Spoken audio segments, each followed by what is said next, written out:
Sanaullah Bloch साहब, जैसे मक्सी साहब कह रहे हैं कि yes there is no problem, बैठें और बात करें, लेकिन आज सरफराज मुफ्ती साहब ने जो प्रेस कॉन्फ्रेंस की, उनकी बातों से ये लगा कि there is no sparing of anything, किसी से बात नहीं की जाएगी, क्योंकि उन्होंने ये कह दिया है कि इनको आप ये ना देखें कि कोई पसमानदगी है, कोई राइट्स का या हुकूक का इशू है, ये मेयरली टेररिस्ट हैं और इनको उसी तरह से डील करना होगा।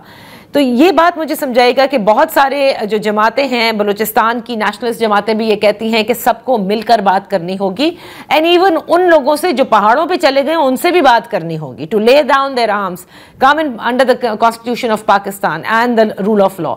लेकिन क्या आपको भी लगा कि सीएम बलूचिस्तान ये कह रहे हैं कि नहीं, बात की कोई गुंजाइश नहीं? आप बीबी, आप माशाल्लाह समझदार हैं, पढ़ी लिखी हैं, खालिद साहब हमारे बड़े भाइयों की तरह हैं, he is very knowledgeable person has well. आप मुझे बताएं, दुनिया में कहीं पे भी वायलेंस है, तशद्दुद है, मिलिटेंसी है, टेररिज्म है, ये किसी चीज़ का आउटकम तो होते हैं ना, ये किसी चीज़ के नतीजे में ये फ़रोग़ पाते हैं या इनके लिए माहौल बनता है। वो वजूहात क्या होती हैं, वो रीज़न्स क्या होती हैं?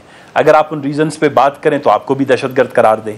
अगर आप उन रीज़न्स को कहें कि जी यहाँ पे गुर्बत की वजह से ये माहौल है, मसलन हमारे यहाँ अगर इस मजहबी दहशतगर्दी बढ़ी, उसके पीछे कुछ वजूहात हैं ना, उसके पीछे कुछ रीज़न है। 50-60 साल की हमारी गलत पॉलिसियाँ हैं, हमने खुद जो इस कल्चर को प्रमोट किया, हमने दूसरी दुनिया में भेजे, हमने लड़ाए, आज अगर वो वापस हमारे पास आ गए हैं तो अब हमारे लिए तकलीफ हो रही है। तो लेकिन हमें उस रीज़न में जाना चाहिए कि हमने वो वजूहात उस वक्त पैदा किए।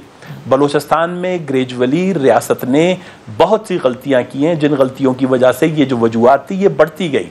वो वजूहात जिस तरह मैंने कहा, जिस तरह आपने खुद अभी जिक्र किया कि नौजवान बड़ी तादाद में इसको सेलिब्रेट करते हैं। वाई ये बात आज से तकरीबन जब अकबर खान बुगटी साहब थे या हम थे, जब हम लोगों ने बलूचिस्तान में ये बलूचिस्तान कमेटी का हिस्सा बने, तो हमने कहा कि बलूचिस्तान के अंदर ये जो आतिशफिशा हैं, ये हब तकरीबन फूटने को है। जिस तरह साइंटिस्ट वॉल्केनोज की जाके आप प्रेडिक्शंस करते हैं through certain instruments and mechanisms, एक जो पॉलिटिकल सेंसिटिव पॉलिटिकल एलीट होता है सोसाइटी का, जो सोसाइटी में रहता है, वो गेज करता है, वो उसके नब्ज पे लोगों का आत होता है, वो समझता है कि कब लोगों का जो कब बर्दाश्त का, सबर का पैमाना लबरेज हो रहा है। तो we have gone through that phase. हम 20 साल पहले बता रहे थे कि इस रियासत की इन पॉलिसियों की वजह से, इन सबका जिक्र बलूचिस्तान कमेटी की रिपोर्ट में, हमारी किताबों में, तहरीरों में, डिस्कशन में है कि जो रियासत के ग्रेजुअली ये इकदामात हैं, ये लोगों के अंदर सबर और उम्मीद का जो ये पैमाना है, इसको लबरेज कर रहे हैं। लिहाजा रियासत इन मामलात पे देखे, इंसाफ फराम करे, मसावात फराम करे, बलूचिस्तान की यकसा तरक्की के लिए बहुत बड़ा प्लान बनाएं, जिसमें अगर आप उसको बलूचिस्तान का जो डेवलपमेंट का डेफिसिट है या तरक्याती खसारा है, तालीम की मद में, सनत की मद में, इंफ्रास्ट्रक्चर की, सड़कों की मद में, मवासलात की मद में, बिजली की मद में, वसाइल की मद में, इनको आप ग्रेजुअली एड्रेस करते तो आज शायद ये नौजवान कहीं पे मुलाजमत कर रहे होते, कहीं पे इनकी दुनिया आबाद हो चुकी होती, यहाँ पे घरों में सरसब्जा हो चुका होता। If you are not going against the reasons और उन रीजंस के को आप हल नहीं कर रहे हैं, सिर्फ और सिर्फ झगड़े की तरफ जा रहे हैं, ये मेरी दोबारा प्रेडिक्शन होगी जो मैंने आज से 10 साल पहले की थी कि आप बलूचिस्तान में जितना भी जंगज़दा माहौल बनाएंगे, बलूचिस्तान में जितने भी ऑपरेशन करेंगे, जो आने वाली नस्लें हैं वो मजीद इश्तियाल की तरफ बढ़ेंगे। आप जितना भी जंगी माहौल बनाएंगे, इधर आपको जंगी ज़हन वाले लोग पैदा होते जाएंगे। सियासी लोग ग्रेजुअली बलूचिस्तान में ख़त्म हो रहे हैं, कुछ तो पहले ही ख़त्म हो गए, जो कुछ रह गए हैं, हम सब तकरीबन रियासत हम सबसे इसलिए नाला हैं कि हम सच की बात करते हैं, हक की बात करते हैं, इसीलिए फॉर्म 47 से भर दिया अपनी असम्बलियाँ उन्होंने। लेकिन इसके बावजूद भी जो लोग आपके साथ बात कर रहे थे, जमहूरियत की बात करते हैं, असम्बलियों में बैठे फेडरेशन की बात करते हैं, इस आइन पे अलफ लिया, उन सबको भी आपने धकेल दिया। तो आपने हमारी जो रियासत की जो गलत पॉलिसियां हैं, उसके बायस बलूचिस्तान का मसला इस नैज पे पहुंचा है। आप पहले उन रीजंस को एड्रेस करें। जब रीजंस को ग्रेजुअली आप एड्रेस करेंगे, इट विल टेक टाइम, उसके बाद लोगों की हमदर्दियां आपके साथ बढ़ेंगी, रियासत के साथ लोगों का एक रिश्ता कायम होना शुरू हो जाएगा। फिर उसके बाद जो है हम वायलेंस पे, तशद्दुद पे, तखरीबकारी पे, सारी चीजों पे आपका कंट्रोल हो सकता है। बट दिस ओनली अप्रोच कि जी आप फौजें उतारें, आप लोगों को मारें, आप लोगों के बलूचिस्तान के अंदर और ज्यादा लोगों को जो है इरासा करें, इसका मैं रियासत बहुत ताकतवर चीज है, इस पर कोई शक नहीं है। ठीक है, लेकिन आप कहते हैं कि यह हल नहीं है, इससे मामलात और आप लेकिन रियासत और जी मैं रियासत और रियासत के तमाम इदारे पाबंद हैं इस आइन और कानून पर अमल दरामद करने के लिए। आप जो नेशनल डिबेट करवाएंगे, मैं आपको बताऊंगा फंडामेंटल राइट, बुनियादी हकूक से लेकर फौज की जिम्मेदारियों तक, आइन के तमाम आप आर्टिकल्स पे अमल दरामद कहां पे हो रहा है, आप इन पे अमल दरामद करना शुरू कर दें। Balochistan is going to be the one of the softest and peaceful region of this country. Khalid Magsi साहब, आप सुन रहे हैं, वो कह रहे हैं कि क्या करना होगा। आप अग्री करते हैं जो सनाउल्लाह बलोच साहब कह रहे हैं कि आइन और कानून पर आप अमल दरामद करें, बलूचिस्तान जो है वो पुरअमन ऑटोमेटिकली हो जाएगा। और मैं आप इसमें ज़रूर ऐड कीजिएगा मक्सी साहब कि देखिए, नुमाइंदगी तो बलूचिस्तान को मिली, फेडरल हुकूमत में मिली, सेनेट में मिली, प्राइम मिनिस्टर लेवल तक मिली, और उसके बावजूद हम ये देखते हैं कि बलूचिस्तान के मामलात जो हैं वो ख़राब ही नज़र आते हैं।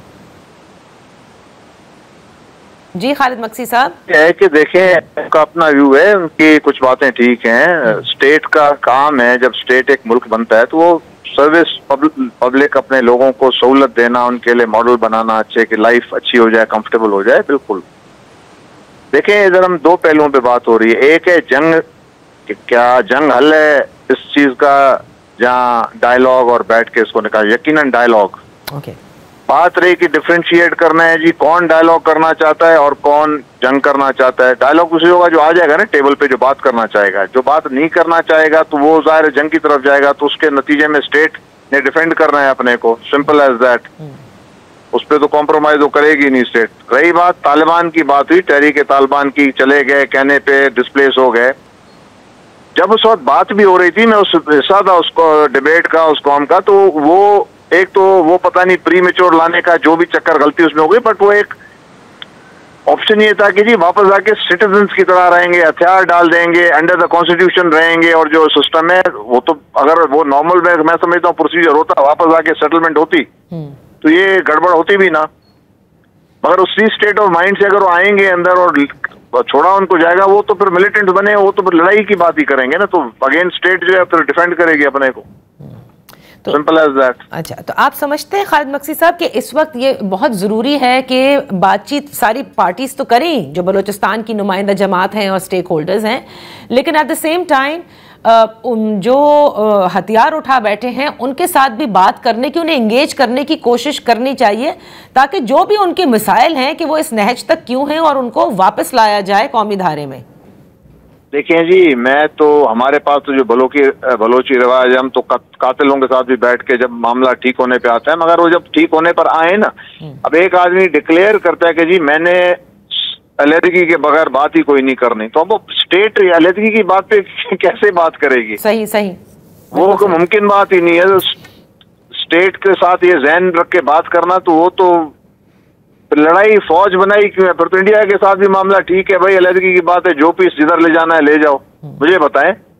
सही, बिल्कुल ठीक। फलस्तीन में जंग हो रही है, उसी टुकड़े के ऊपर हो रही है, क्या क्या मसला है?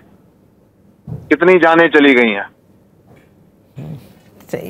कश्मीर में लड़ाई चल रही है, कितनी जानें चली गई हैं? तो ये मेरा कहने का मकसद है कि 47 में पाकिस्तान बन गया, सबने एग्री किया, एक मुल्क बन गया है। अब हमें ये बात करना भी मैं समझता हूँ मुनासिब नहीं है। मैं तो ये रेकमेंड करता हूँ कि जब भी कोई ऐसा मामला है, कुछ मजीद खुदा न खास्ता आगे मुसीबत हो जाए भी, ये कि जी सलामती को पाकिस्तान की को खतरा है, कोई खतरा नहीं है, मैं समझता हूँ। देखें, हाँ तकलीफ होगी, हालात मुश्किल हो जाएंगे, सिटीजन्स के लिए तकलीफ हो जाएगी, लड़ाई झगड़े चलते रहेंगे, मगर वो चलते रहते हैं। कई दफा अफ्रीकन कंट्रीज में भी लड़ाइयाँ चलती रहती हैं। सही है। तो मक्सी साहब, आप वजीर आजम को, क्योंकि आप काबीना का हिस्सा भी हैं, एक मिनट जी, मेरे आने तो दें मुझे पूरे बात करने को। देखें, बात है इस वक्त हमें फोकस करना चाहिए कि जी ज्यादा टॉपिक, ज्यादा हमारा कि जी मसले का हल निकालना, लोगों को सहूलत देना। तो ये तजवीज़ बड़ी अच्छी है, बैठ के जिरगे में बात हो, सारे बैठ जाएं, अच्छे अच्छे ब्रेन्स हैं बलूचिस्तान में, हमारे सियासतदान अभी तक हैं, वो उन्होंने लिटरेचर पढ़ा है, देखा है, वक्त से गुजरे हैं। बैठना चाहिए हमें, बिल्कुल बैठने में कोई हर्ज नहीं है। माँ की हैसियत से तो माँ अपना जब मुल्क है, अपनी जगह है, तो उसको पुरअमन और अच्छा बनाना, सबकी सहूलत के लिए हर किस्म की कोशिश करनी चाहिए। सही कि हमारा एक मुल्क आगे बढ़ जाए, अच्छी जिंदगी हो जाए, सबके लिए सहूलत हो। इकोनॉमी देखें, आपको चाहिए पैसा फिर जिंदगी को अच्छा करने के लिए आज के दौर में, उसके लिए तो एक माहौल बनाना पड़ेगा ना कि इन्वेस्टमेंट हो, चीजें जो हमारे पास मौजूद हैं उनको एक्सप्लॉइट किया जाए, इस्तेमाल किया जाए, वो आगे लोगों को सहूलत दें। जिसकी तरफ जाना है जाना पड़ेगा, सही है, और जाना नहीं है भी जाना पड़ेगा। ठीक है। तो मक्सी साहब, आपने वजीर आजम शहबाज शरीफ साहब को, क्योंकि now you are part of the cabinet also, आप उनको ये तजवीज़ जरूर दीजिएगा कि एक तो उन्होंने ऑल पार्टीज कॉन्फ्रेंस का तो कहा ही है, लेकिन आपने जो जिरगे की बात की है वो भी मेरे ख्याल से उतनी ही अहम है। ऑल पार्टी कॉन्फ्रेंस भी जिरगा ही है ना जी। जिरगा मतलब बैठ के सोच विचार करना, मसले का हल करना, यही है उसका अल्फाज है, लोकली इस्तेमाल होता है, बट यही है। सही, बहुत बहुत बैठक कहते हैं, कहीं पे पंजाब में भी ये लोग बैठते थे, मसला हल करते हैं, केपी के में बैठते हैं, सिंध में, पूरी दुनिया में, इवन बाहर के मुल्कों में कितने मुल्क है काउंसिल बनाते हैं, OIC फलाना। Dialogue is the most important thing right now.